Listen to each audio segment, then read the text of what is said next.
ಇನ್ನು ರಮೇಶ್ ಜಾರಕಿಹೊಳಿ ಅವರನ್ನ ಇಲ್ಲಿಯವರೆಗೂ ಗೌರವದಿಂದ ಕಂಡಿದ್ದು ಪಕ್ಷವು ಶಾಸಕ ಸಚಿವ ಸ್ಥಾನ ಎಲ್ಲವನ್ನ ನೀಡಿದೆ ಎಂದು ಸಚಿವ ಡಿಕೆ ಶಿವಕುಮಾರ್ ತಿಳಿಸಿದ್ದಾರೆ.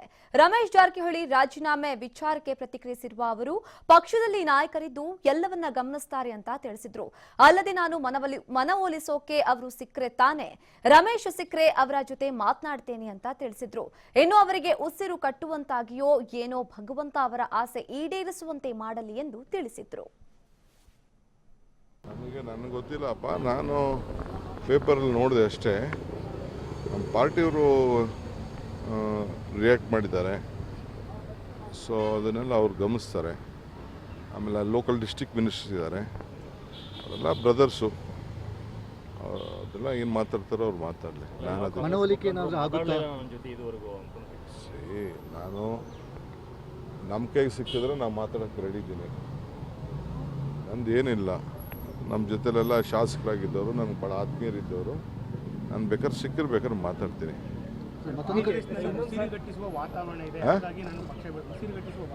ಅದೆಲ್ಲ ನನಗೆ ಗೊತ್ತಿಲ್ಲ. ಭಾಳ ಹೆಮ್ಮೆಯಿಂದ, ಅವ್ರಿಗೆ ಭಾಳ ಗೌರವದಿಂದ ನಾವು ನಮ್ಮ ಮಂತ್ರಿ ಮಾಡಿದ್ದವರು. ರಾಹುಲ್ ಗಾಂಧಿ ಮಂತ್ರಿ ಮಾಡಿದ್ರು, ಈಗೂ ಮಂತ್ರಿ ಆಗಿದ್ದವರು, ಶಾಸಕರಿದ್ದಾರೆ, ಭಾಳ ಸೀನಿಯರ್ ಇದ್ದಾರೆ, ಭಾಳ ಬುದ್ಧಿವಂತರಿದ್ದಾರೆ, ಹಿರಿಯರಿದ್ದಾರೆ.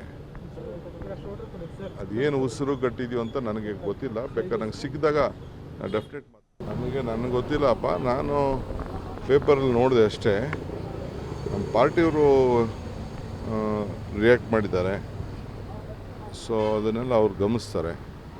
ಆಮೇಲೆ ಲೋಕಲ್ ಡಿಸ್ಟ್ರಿಕ್ಟ್ ಮಿನಿಸ್ಟರ್ಸ್ ಇದ್ದಾರೆ, ಅವರೆಲ್ಲ ಬ್ರದರ್ಸು, ಅದೆಲ್ಲ ಏನು ಮಾತಾಡ್ತಾರೋ ಅವ್ರು ಮಾತಾಡಲಿ. ನಾನು ನಮ್ಮ ಕೈಗೆ ಸಿಕ್ಕಿದ್ರೆ ನಾನು ಮಾತಾಡೋಕ್ಕೆ ರೆಡಿ ಇದ್ದೀನಿ. ನಂದು ಏನಿಲ್ಲ, ನಮ್ಮ ಜೊತೆಲೆಲ್ಲ ಶಾಸಕರಾಗಿದ್ದವರು, ನನಗೆ ಭಾಳ ಆತ್ಮೀಯರಿದ್ದವರು, ನಾನು ಬೇಕಾದ್ರೆ ಸಿಕ್ಕಿರ್ಬೇಕಾದ್ರೆ ಮಾತಾಡ್ತೀನಿ.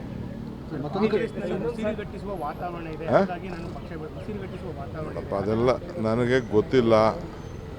ಭಾಳ ಹೆಮ್ಮೆಯಿಂದ, ಅವ್ರಿಗೆ ಭಾಳ ಗೌರವದಿಂದ ನಾವು ನಮ್ಮ ಮಂತ್ರಿ ಮಾಡಿದ್ದವರು. ರಾಹುಲ್ ಗಾಂಧಿ ಮಂತ್ರಿ ಮಾಡಿದ್ರು, ಈಗೂ ಮಂತ್ರಿ ಆಗಿದ್ದವರು, ಶಾಸಕರಿದ್ದಾರೆ, ಭಾಳ ಸೀನಿಯರ್ ಇದ್ದಾರೆ, ಭಾಳ ಬುದ್ಧಿವಂತರಿದ್ದಾರೆ, ಹಿರಿಯರಿದ್ದಾರೆ. ಅದೇನು ಉಸಿರು ಗಟ್ಟಿದೆಯೋ ಅಂತ ನನಗೆ ಗೊತ್ತಿಲ್ಲ. ಬೇಕಾದ್ರೆ ನಂಗೆ ಸಿಕ್ಕಿದಾಗ ಡೆಫಿನೆಟ್ ಮಾತಾಡ್ತೀನಿ. ಬಟ್ ನನ್ನ ಹತ್ರ ಸಿಕ್ಕಿದಾಗ ಯಾವಾಗೂ ಪಾಪ ಉಸಿರು ಗಟ್ಟಿದೆ ಅಂತ ಏನು ಹೇಳಿಲ್ಲ.